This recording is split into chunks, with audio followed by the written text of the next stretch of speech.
This segment brought to you by Kansas Farm Bureau, the voice of agriculture. To join today or for more information, go to kfb.org or find us on Facebook and Twitter. We're here in Alta Vista tonight talking about veterinary feed directives, which go into effect January 1, 2017.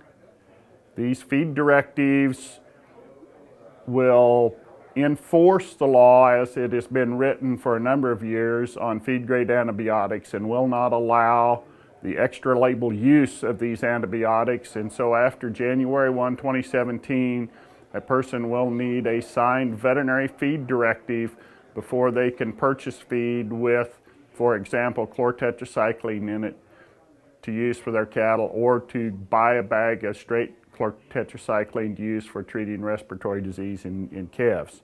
The Food and Drug Administration has written this directive so that all of the feed-grade antibiotics have veterinary oversight. In other words, the veterinarian has to be involved in the process of procuring this, and the producers have to follow the instructions as written by the veterinarian according to the label.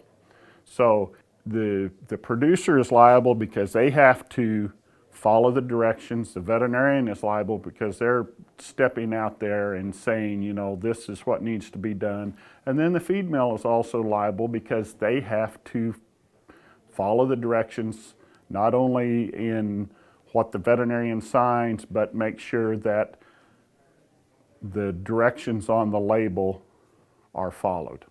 One of the big concerns as we do these meetings across the state is how we are going to deal with anaplasmosis with the Veterinary Feed Directive, because right now the labels are for control of the clinical signs of anaplasmosis, which means we have to have clinical signs present before we can write the VFD for the chlortetracycline in the mineral.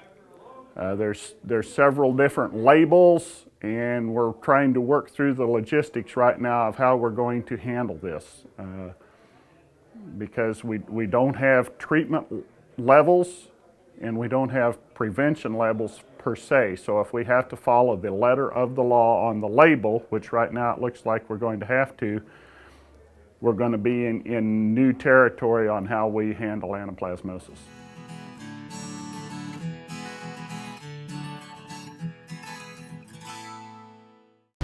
Buying a car shouldn't be this hard. And at Brown Chevrolet Buick in Wamego, it isn't. It's actually awesome.